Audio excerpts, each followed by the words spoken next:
All right, welcome to the August 20th Fisher City Council meeting. First, we want to recognize some incredible results and performances from a couple of our teams from the HSE High School. First of all, I'd like to bring the boys lacrosse state champions up. Would you guys come up, and whoever's leading your group?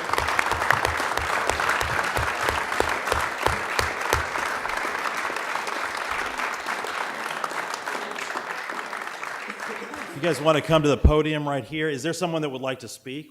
Anybody want to, everybody leaves now, right? I got it. I'll Okay, speak. good. I talk a lot, so. First of all, I'd like to say thank you.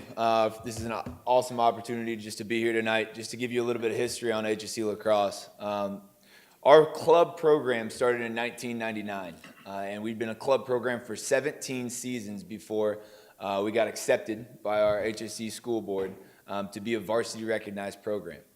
So the last 3 seasons we've been varsity recognized, and we've made huge strides just in those last 3 years. The 2 years prior to us winning state, we were knocking on the door. We made it to semi-state the past 2 years before that. We had 17 all-conference awards just within those 3 years, 5 first-team All-State and 5 second-team All-State, 3 All-Americans and 1 academic All-American, and 18 of our players were academic All-State, meaning that they had a 3.5 and they scored an 1100 on their SAT.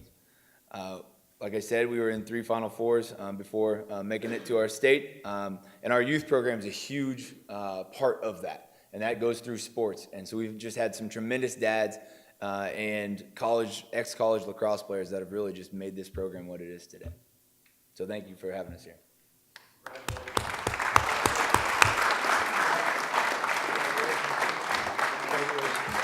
Thank you.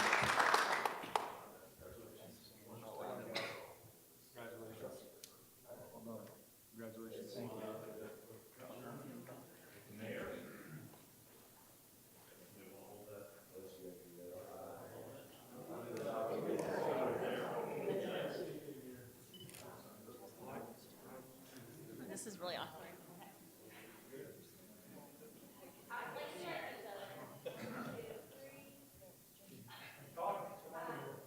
Oh, yeah. All right.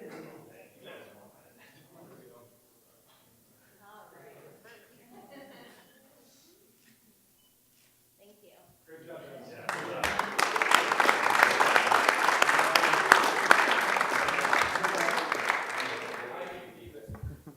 All right, now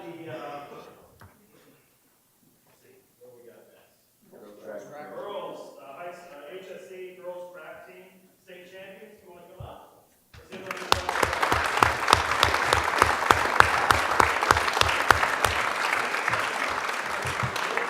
can- That's outstanding. Do you want to?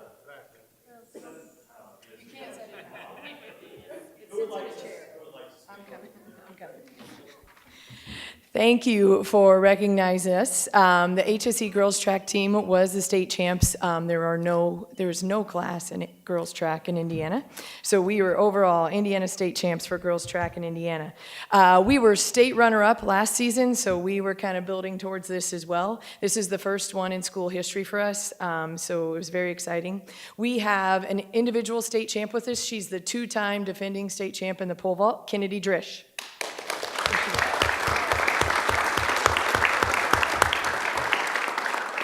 Two of the pole vault, 2-time pole vault state champ. So we have 3 of the 4x4, which was also state champs individually. So 2 of them are holding the trophy right here. So Tiara Sidnor and Anise McFarland, and then Olivia Burgess over here was also on the 4x4, and Maya Hammonds was unable to be here tonight. They were also individual state champs.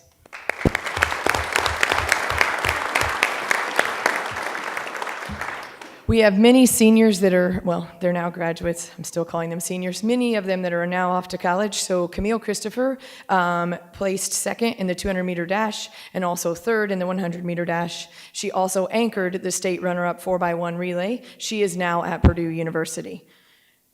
We also Julie, have- didn't she win the state? She was also Miss Track and Field for Indiana. Yes, thank you. Miss Track and Field. She is the most decorated girls track team member in school history. She is all state. I can't even remember how many times. Then also on that runner-up relay was Tiara Sidnor, Olivia Burgess, and Alyssa Barker, who is unable to be here tonight. Also graduating was Jessica Bray, who placed 6th in the pole vault. Also and Jessica's at Grand Valley State. Also graduating was Mia McKenzie. She placed 5th in the 100 hurdles and 7th in the 300 hurdles, and she's now at Indiana State. So those are all of our graduates. Also placing was Tiara, placed 5th in the long jump. Also placing for us was Lulu Black, who is not here. She placed in the 3,200 meter run. And I think that is all of our scores.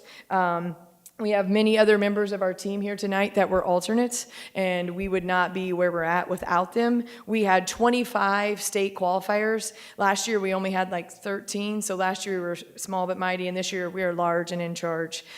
So we had many girls that helped push and get us to where we were. Again, winning by 18 points over second place, and winning our first state championship in school history. We also had 2 first-team academic all-state and 8 honorable mention academic all-state athletes on our team. So lots of great athletes on our team, and thank you so much for having us here tonight. It was a great year for us.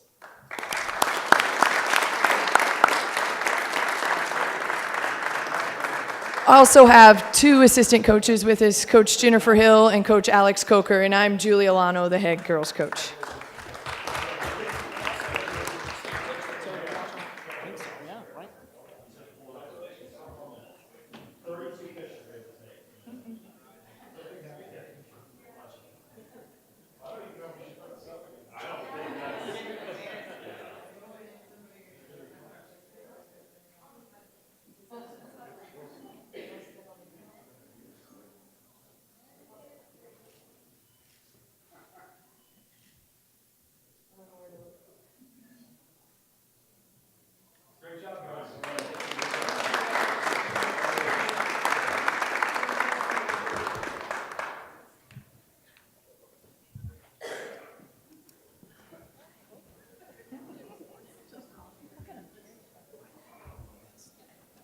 I think so. I don't want to get that wrong, though. No. All right. No proclamations. Thank you very much. Congratulations once again on outstanding achievement by HSE High School in multiple sports. Next, we have a presentation from Allison Gatz from the YMI. Allison, you want to? Is she here? Nope. Not here. All right. Finance Committee report. Councilwoman Stoller. Yes, we met this month, and the mayor reviewed the budget with us. We will be continuing to review the budget. Is it on? I don't think it's. There you go. Yeah. Sorry, I thought It's it was all right. on.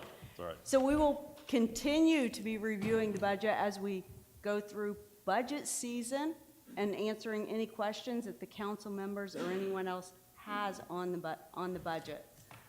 We're very proud of the work that the mayor and the controller has put forth in presenting the budget, and we seem to be very happy with it, but we'll be continuing to review. Okay, thank you very much. Appreciate it. I do appreciate all the hard work that's going into every year. It's a tremendous undertaking, so thank you, Finance Committee members, though, for your hard work there, and Chairwoman Stoller for your efforts. All right, moving on to the consent agenda. Do I have a motion? Motion to approve. Second. Motion by Pete, second by John. All those in favor? Aye. Aye. Any opposed?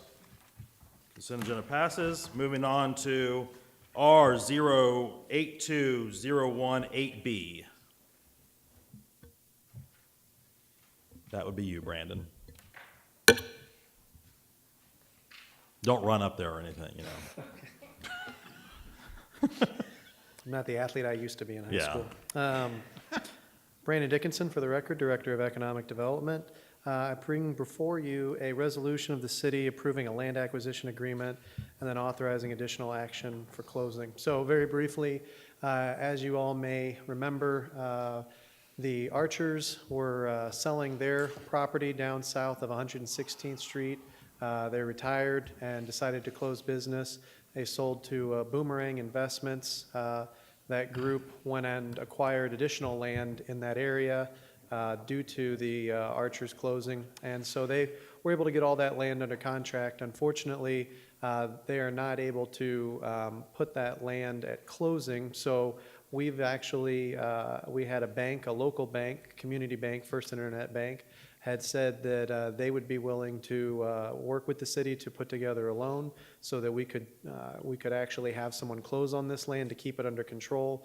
As you all know, every day land prices go up, and this was a good opportunity to capture approximately 3.5 acres of prime real estate along 116th and the new Nickel Plate Trail.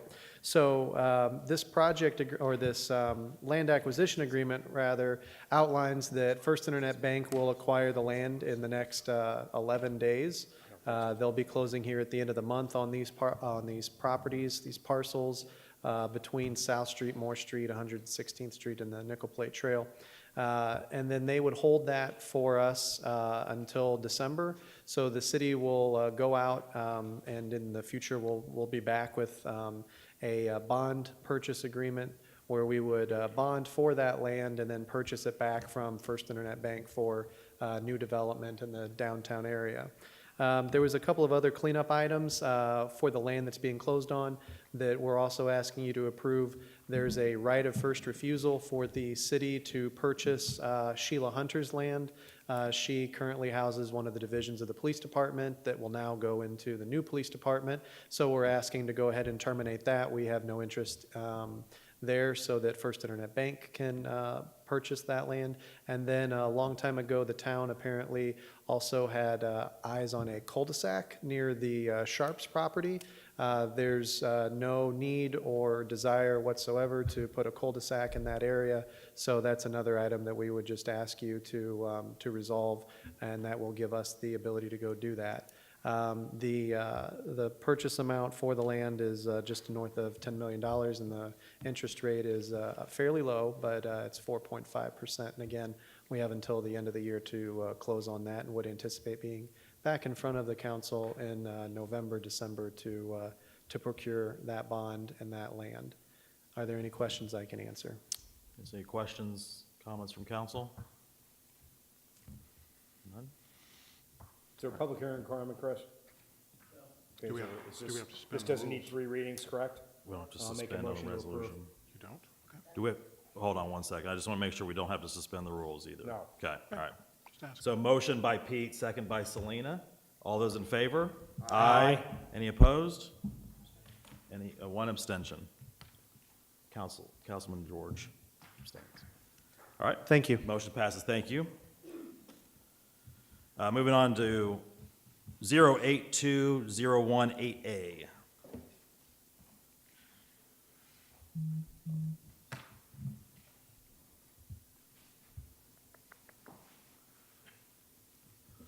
Good evening. For the record, Ross Hillary, City of Fishers Planning Department. Before you tonight is a text amendment for the southwest corner 116 and Oleo PUD, focused on the Water's Edge subdivision, which is located here in red, just west of Oleo Road. What this text amendment does is allow for the construction of 10 townhomes, 5 duplexes, which are outlined in the lots in the next slide. It also may change some commitments, relocating a fence line that has been an issue in the past. We'll bring the total subdivision residential units to 41 units. Right here is the current subdivision, and what we're adding tonight with this text amendment are these 5 duplexes right here, 10 units in total, and the fence line is located there in red. This is the current architecture of the subdivision, and this has gone through the PUD committee, and they have approved the additional architecture for these townhomes, which will mimic pretty well with the quality of material of the current existing homes there. Again, this was approved by PUD committee in July. It has its public hearing August 1st with 7 votes, and tonight is the pending approval. With that, staff recommends approval of the text amendment.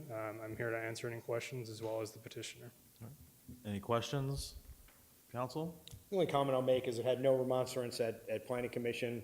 I did get asked a question by Councilman Mueller if the Cook brothers were okay with this, and the answer is yes. The Cook brothers are okay with this, so I want to make sure that got on record. All's well in the world. And if there's no other questions, I'll make a motion to approve. Today, yes. All right, so we have, any other questions? I was gonna say, because I was not the Cook brothers, but just in general, because I've been around long enough, this went from townhomes to homes, now back to a hybrid of that. So I just wondered what those neighbors, because they've been pretty active. There was no one there that remonstrated against. I know that they were very reactive to those neighbors with bringing everybody in play. There really was no one there. No, well, I would add to the fact that, I mean, I credit the petitioner because not, in addition to reaching an agreement with the Cooks, there were also immediate neighbors. I know Britt Killinger was one, Right. who they were able to reach, a comfort level with. So credit to them. Make a motion to approve. Yeah, I already made it, but that's okay. Did you? I did. I'll second You'll it. second it. So motion by Pete, second by John. All those in favor? Aye. Any opposed? Any abstentions? Motion passes. Thank you. Moving on to R082018F.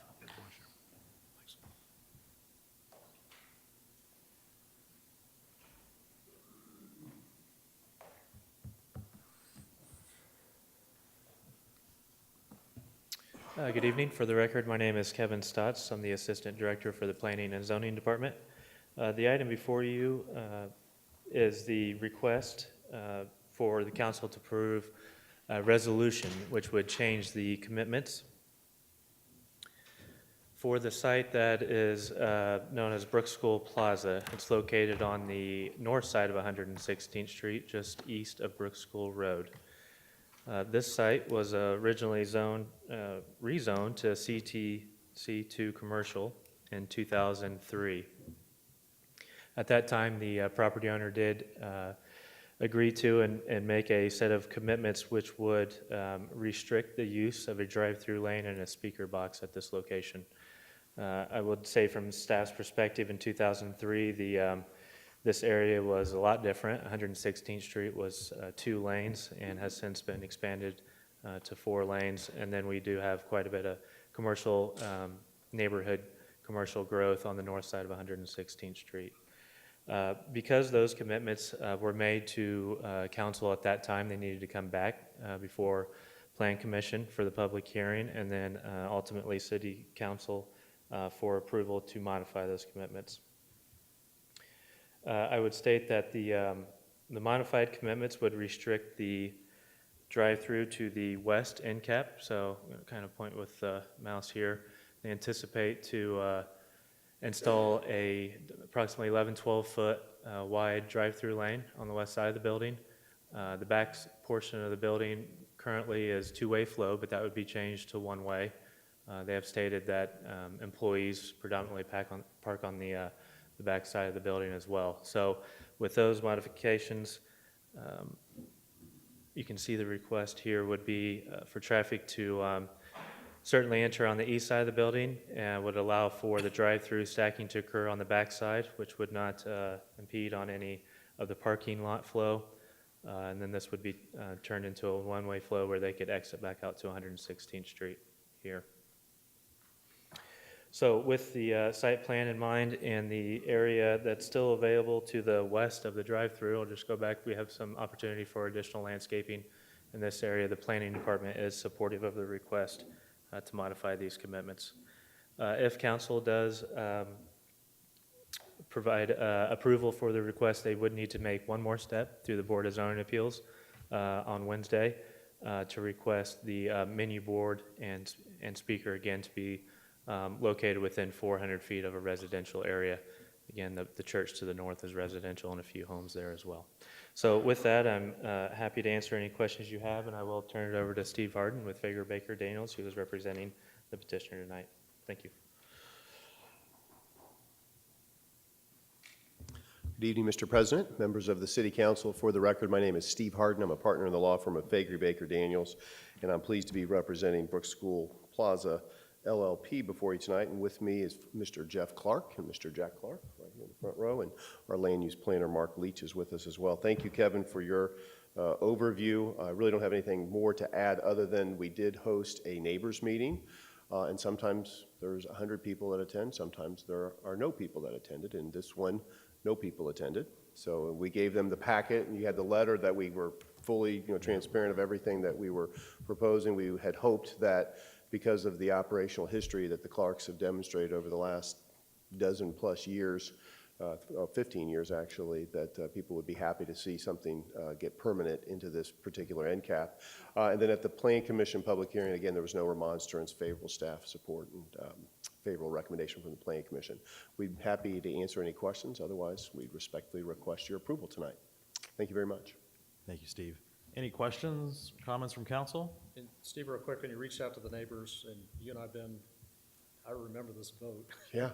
But all the neighbors to the south, I mean, it's nice, I just want to make sure that all the neighbors to the south were very concerned when this building went in. You'll probably recall that. Yes. So those were the neighborhoods that you reached out to? Yep, they got notice right across the street. They did. Okay. Yeah. I assume so. I just wanted to make sure. Yes, sir. So it just seems like a good responsive use to keep that building active. And I kind of like the way it's set up where your stacking will actually be behind and then swing around. If it was England, it'd be the other way, but it's here, so it'll keep the stacking behind the building and you really won't notice it. And I think it'll give a nice long length for you guys to have a good drive-through. Thank you. The only other comment I would make is, while I am supportive of this, I did promise Butch that I would bring this up at council meeting, because his concern, obviously, whenever we do stuff like this, is that we're doing this in perpetuity that can go on and on and on and on. And while this is what they would consider a lower impacted use from maybe less traffic, that you could potentially put a fast food store in there to take up 3/4 of the building, which would make it more intense because you've agreed to have that. There was a request to make it go with the land or go with this particular project that didn't fit well with the petitioner and his business model, what they wanted to do. But Butch wanted me to bring that up. Again, I am supportive of this. I've watched this thing be about 17 different things in the last 3 months. So I'm anxious to get something that will stay there, but I'm fulfilling my promise to our Planning Commission president, so. So to that point, there is a vacant, what used to be a bank, right to the west of that. Is That's that correct. Yeah, yes. BMO Harris is directly to the west. Yeah. It is occupied. Go down into the parking lot where in front of where There's a- Marsh used to be, that is a That's the vacant one, the bank, vacant, yeah, correct. so I'm supportive as well. We need to be cognizant of the fact that that could end up fast food one day, so. I'm gonna make a motion to approve if no one has any other questions. Okay, motion by Pete, second by Rich. All those in favor? Aye. Any opposed? Motion passes. Thank you. Thank you very much. Yep. All right, moving on to 082018C. Did not want to be slow like Brandon was. That's So I right. You started gotta- moving quickly. You got For the state record- champs that came through here. You got Right, to move right. quicker.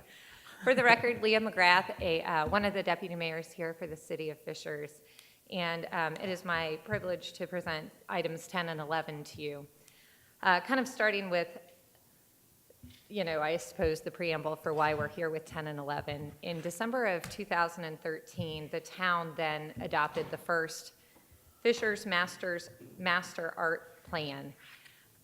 Much of that plan focused especially on activating art and culture here in the downtown district. That was, at that time, an idea called the Nickel Plate District. So fast forward 5 years, it's been 5 years since that plan was adopted, and a lot has happened here, and it's really exciting to see not just the Nickel Plate District come to fruition and still more to come, but all that's occurred with the arts groups as they've come together and working with our staff and the Parks Department. But as we've reflected on that, we've been having meetings, and I see Jocelyn Bear in the room, and we've been talking a lot about what's next for arts and culture in Fishers, and how do we best kind of proceed moving forward. So that's what this ordinance, item 10, is about, is to create a Fishers Arts and Culture Commission for the city of Fishers.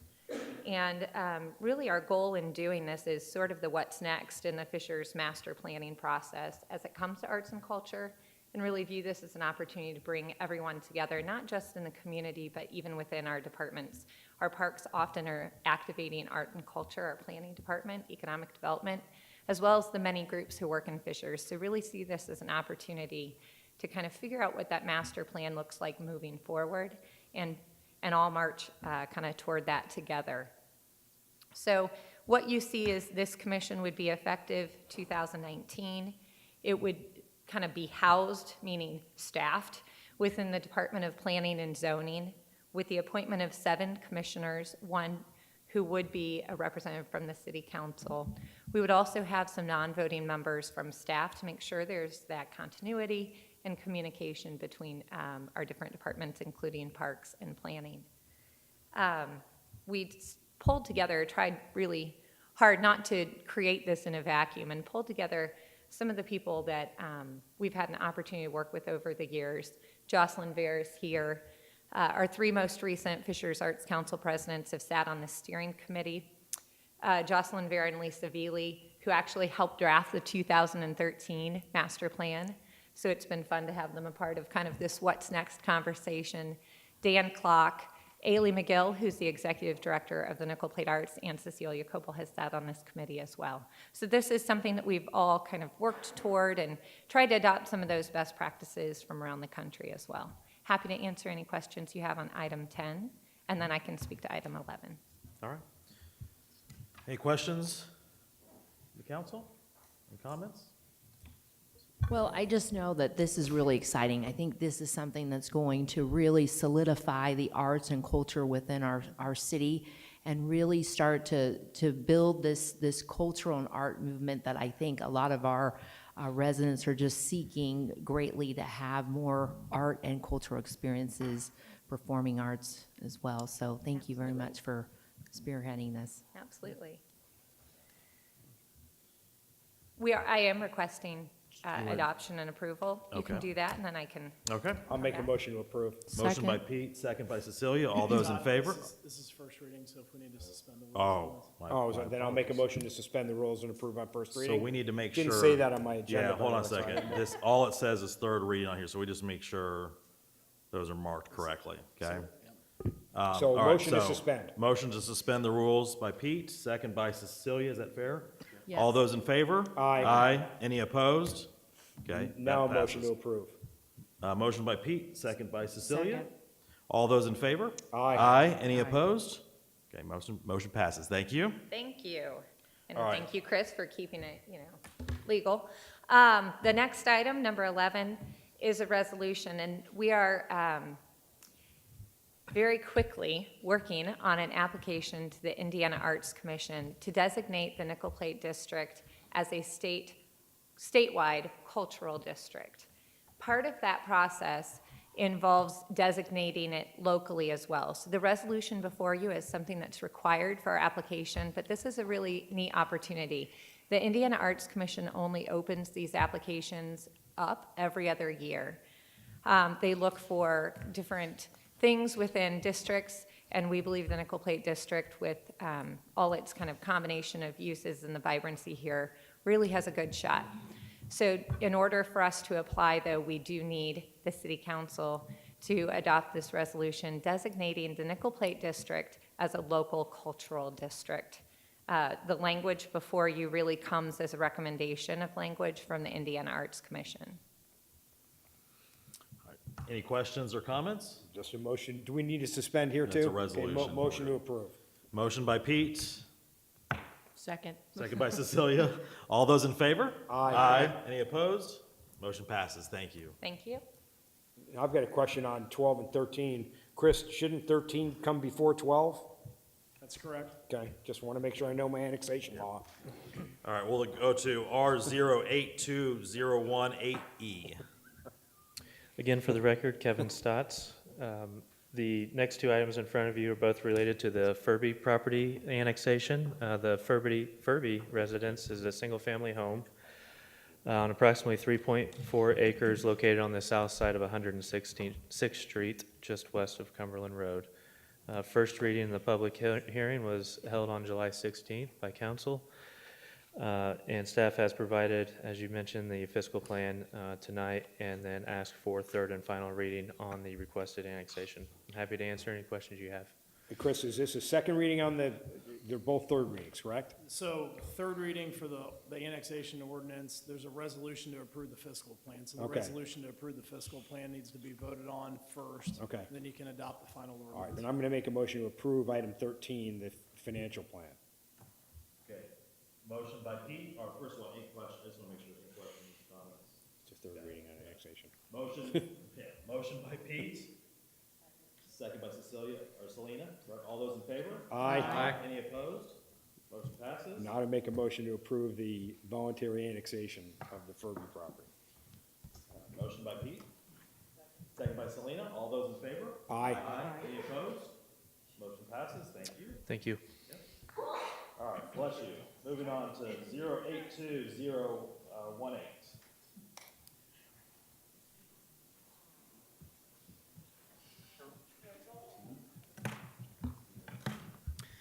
For the record, Rick Farnham, Director of the Water Quality Division for Public Works. Before you for your consideration at first reading is an ordinance which would increase the stormwater utility rate from $4.95 a equivalent residential unit, or ERU, to $6.66 per ERU per month. The current $4.95 per ERU per month rate was established approximately 10 years ago at the time that the stormwater utility was created. There have not been any increases in that rate since that time up until this proposal. Current revenue, which is approximately $3.3 million per year, supports a wide range of flood control, drainage, and water quality projects, including compliance with the city's MS4 NPDES permit that we have with the state and US EPA.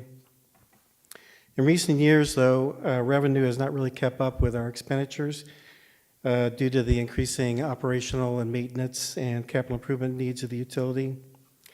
Under this current rate scenario, we're looking at a budget deficit for 2019 if the rate stays as it is right now.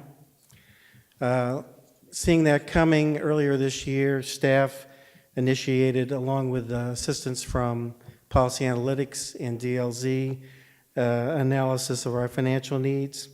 Policy Analytics provided analysis of our current revenues and expenditures, and also provided scenarios for potential rate increases to cover some of the issues that we've uncovered. DLZ was tasked with updating our capital plan. We really had not had a new capital plan since the original master plan for the stormwater utility was put into effect really 10 years ago. So we had a few budget changes every year, but really not a comprehensive look at capital improvements again. So DLZ provided that input into the financial analysis. The analysis that was performed by Policy Analytics indicated that we need to have an increase in the rate of at least 44 cents per ERU per month to be able to stabilize our position. So it was kind of a break-even scenario. So that was the minimum amount that we needed. If we had that amount, though, it would not include any capital improvements whatsoever in the stormwater utility. If we wanted to cover the budget deficit that we were looking at as it was trended out and be able to fund the $8.3 million capital program that DLZ had set out for us, the rate would need to be increased by $1.71 per ERU per month, making the rate the $6.66 per EDU that I'd mentioned earlier. Nearly half the revenue from the current and the proposed rate comes from residential properties. Even though the rate is expressed as a monthly rate, most people recognize it as a yearly bill because it only comes out once a year. So there is a little bit of confusion right there between the monthly rate and what a residential property would actually pay. The increase would really result in a $20.52 increase per residential property. So it'd move from $59.40 a year up to $79.92. For non-residential and commercial users, which makes up about half of our other revenue, so roughly half our revenue is from residential properties, the other half's from commercial. The rate is more variable there as far as the impact on these commercial properties. due to the amount of parking lots, roof areas, roadways leading up to them compared to a residential property. We looked briefly in the financial analysis at the top 25 commercial properties, and the increases over the course of a year would be anywhere from roughly $3,000 up to $63,000, so it could be relatively significant. The Board of Public Works provided a positive recommendation for this increase of $1.71 at their July 9th meeting, and the Council Finance Committee reviewed the proposal and provided a positive recommendation at their regular meeting on July 11th. I'd be more than happy to answer any questions or take comments at this time on the proposed increase. Yep. Rick, first of all, thank you for the job you do down there, which of course everybody envies your job. Everybody can't wait to Yes, have yes, that job. So I've noticed that. Thank you very much. And maybe this is both directed at Scott and Rick. You know, this falls into, because what I just heard is that we haven't done a rate increase for 10 years, right? And we just did another one not too long ago where it wasn't done for, David, what, 14? Yeah, 15 to 20. 15, is this something that should be looked at every couple of years to incrementally bring this up rather than bring these big chunks? Yeah, the financial analysis that was done was really looking out 5 years. So the assumption is at this point that, 3 to 5 years out, this would be reviewed again. Of course, it's easy to let the time slip by, but that would be the idea, that this should be reviewed on a fairly regular basis. With such dynamic growth in the community and redevelopment, it really needs to be looked at on a regular basis. It's not like we are a very stable community with little growth, where there's very little need for new infrastructure over time. So a 3 to 5 year time frame would be appropriate to review this. I would agree with that wholeheartedly, so. I think there's also opportunities as we look forward. The current rate cases or studies that we use to base our rates on were based on kind of a one-time rate increase for a period of time, and we look at that and say, okay, does that rate increase cover our needs for a set period of time based on a certain set of assumptions? I think going forward, one of the things that we could look at is doing different types of rate studies that evaluate whether we want to look at just a compounding annual increase instead. So you would approve over a set period of time, we're going to raise it X amount every year. Now, the rate study that we currently did not contemplate that, but going forward, that might be something that we want to look at instead, is just every year we're going to increase by X amount or peg it to something. Those are all things that we can evaluate as we look at the next rate study. Well, I can assure you that the service that Rick's group provides is not going away. And the stuff that goes in down there is not cheap, right? So I would probably sign on for that, Mayor. Yeah. That kind of compounding effect as you're moving forward, just to continue to take care of our residents, but as well maybe buffer from these big kind of slugs that are coming at you. We've had those discussions within the finance committee, both the sewer and stormwater, and I know it's our preference to do those incremental increases versus $4 or $5 at a time. Yeah, that's definitely something we can incorporate. Rick, if I may, I'd like to just get a little more perspective. I guess some of the numbers, and I appreciate understanding what that amounted to for some of the commercial properties, but those were big numbers. I think what I heard was the increase would be from $3,000 to $63,000 of an increase, correct? And I guess my question is, what are they now paying? What kind of percentage increase does that represent? I mean, quite frankly, a $63,000 increase to anybody is tremendously material. And that, I guess I just want to understand a little bit more of what that is and the total they're now paying, but also why that is. Yeah, let me give you a little bit more background as far as how the rate was originally established 10 years ago. This ERU that we use, for a residential property, it's an average of the amount of impervious surface that there is on a property. Our whole rate structure is set up on 3,318 square feet of impervious surface area. So for a normal residential area, it'd be the driveway, sidewalk area, the roof area.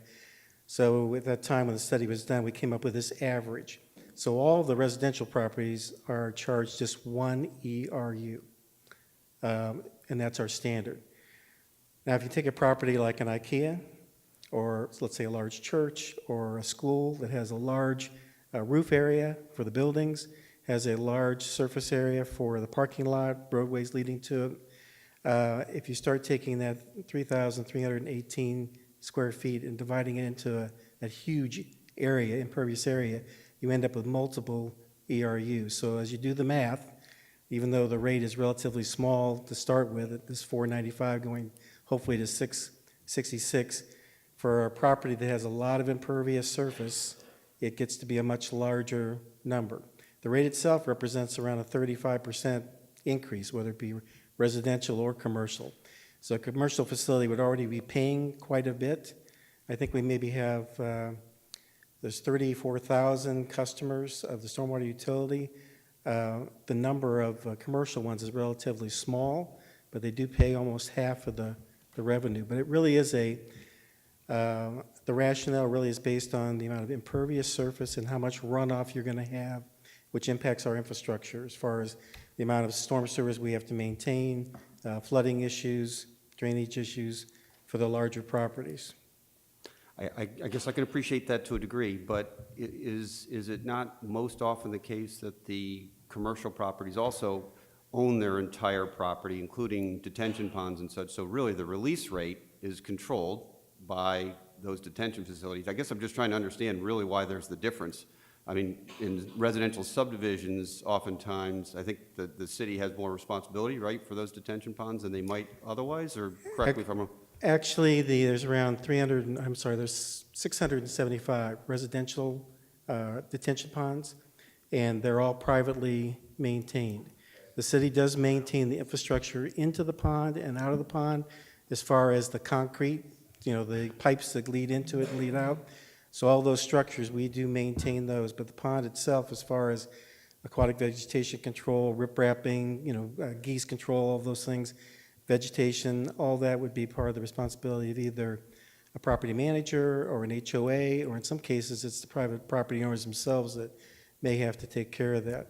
You bring up a good point, though. There is a issue with commercial properties in that they oftentimes are paying two things. They're paying, obviously, our stormwater fee, but oftentimes there is private infrastructure there that they're taking care of also. But I guess I would argue that there's private infrastructure in a residential neighborhood, just as there is in a commercial facility.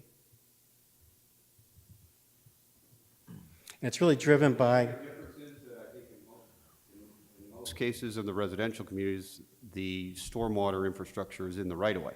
So it's more a city responsibility. I guess I'm troubled by that, and of course, yes, I am a commercial property owner, so I'm more sensitive. I know that when the tax rate changed, it just shifted that tax burden largely to commercial properties, and no offense, it's kind of an easy thing sometimes to do, but it had very broad implications to tenants and others and businesses. So I don't know where I am. I didn't realize or maybe appreciate what this difference is, but that is just a big number for anybody to absorb. Yeah. We looked briefly when we were looking at the analysis. We looked at the methodologies that could be used to calculate rates, and we decided at that time not to change the amount of the impervious surface that makes up an ERU, this 3,318 square feet. Other communities may use different numbers to calculate this. We decided not to look at that, and we sort of left the same formula or the approach, the rationale for the impervious surface the same as it was 10 years ago. So that piece we really did not look at. But it's something that could be obviously looked at in the future. Rich, all the ponds are private. I understand and agree with your comment about the commercial getting hit. And that's why stormwater is a utility paid by ratepayers, not by taxpayers. But it's another good example, using your logic, why something should be increased every year a little amount. Well, and I don't know where others come down on this, but I think the point is, at least from my perspective, today we should look at how we're allocating that, but certainly going forward, that would absolutely be my request because, I'd hate to say it, but if it keeps going up in that same sort of manner every time there's an increase, I mean, just huge implications to that.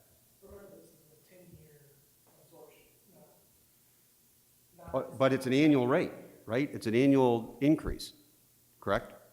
Well, the rate is being changed. Well, if it's adopted, the rate would be changed. So it's just a one-time adjustment. Going up 35% a year. This is just going up Once. It's to, it's, and if we go another 10 years, No, but the annual storm fee that you referenced was going to be increased anywhere from 3 to 63,000? Did I not understand that right? It's a one-time increase. Okay. Yes. So it's not paid every year? Well, It's a utility. That's, It's- so I am understanding right? Yes. Okay.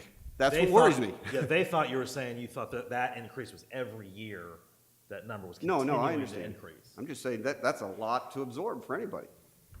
If you, yeah, 35% over 10 years, that's 3.5% per year.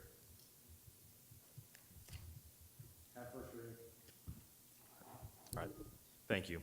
thank you. Thanks, Rick. Thank you. All right, 082018B.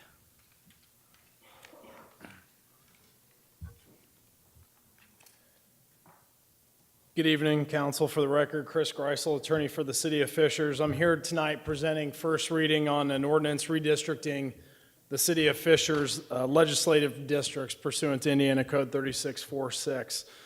As background, in May of 2016, the city completed its partial special census, which determined updated population numbers for the city.